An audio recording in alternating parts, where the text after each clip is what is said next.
அனைவருக்கும் வணக்கம். என் பெயர் தா. பிரபாதேவி. நான் 4ஆம் வகுப்பு படிக்கிறேன்.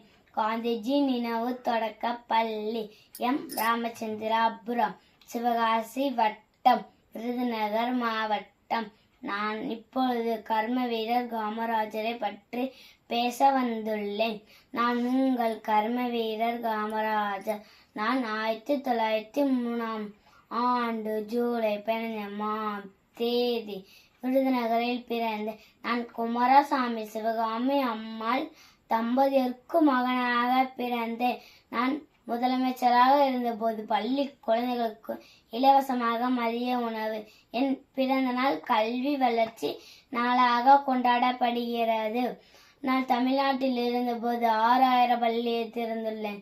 விடுதலை வீரர் திருப்பூர் சத்தியமூர்த்தியின் வாரிசாக இயங்கியவர் காமராஜர்.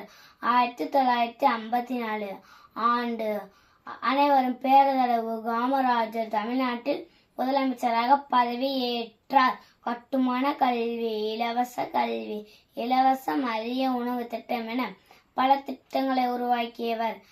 தென்னாட்டு காந்தி என்று அன்போடு மக்கள் அழைக்கப்படுவார்கள். கர்ம வீரர் காமராஜர். காமராஜர் 1954 ஆண்டு முதல் 1963 ஆண்டு வரை தமிழ் முதல்வராக தேர்ந்தெடுக்கப்பட்டார். இவர் ஏழை குடும்பத்தில் பிறந்தார். தமிழ்நாட்டில் அனைத்து பள்ளிகளிலும் மதிய உணவு திட்டம் உருவாக்கியவர். நாட்டு மக்களுக்கு தன்னால் பெரிதுபாடுபட்டவர்.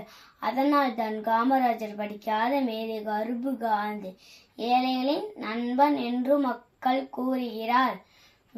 பெருந்தலைவர் காமராஜர் 1975 ஆண்டு இவ்வுலகை விட்டு மறைந்துவிட்டார். தமிழ்நாட்டின் தங்கமே, ஏழைகளின் சொந்தமே, பல பள்ளிகளை திறந்து படிக்க வைத்த தெய்வமே, அணைகள் பல கட்டி கொடுத்த ஆதனை, மீண்டும் ஒரு முறை மனித கடவுளாய் வந்து மீண்டும் கஷ்டங்களை நீக்கி மீண்டும் ஒரு முறை பிறப்பாயா என்று வேண்டுகிறேன். உழைப்பால் உயர்ந்த நல்லவர் இவரே, ஊருக்காக உழைத்த உத்தமர் இவரே, நாட்டுக்காக பெரிந்த நல்லவர் இவரே, தன்னை மறைந்து பிறரை நினைத்து தன்னை வீட்டு மறைந்து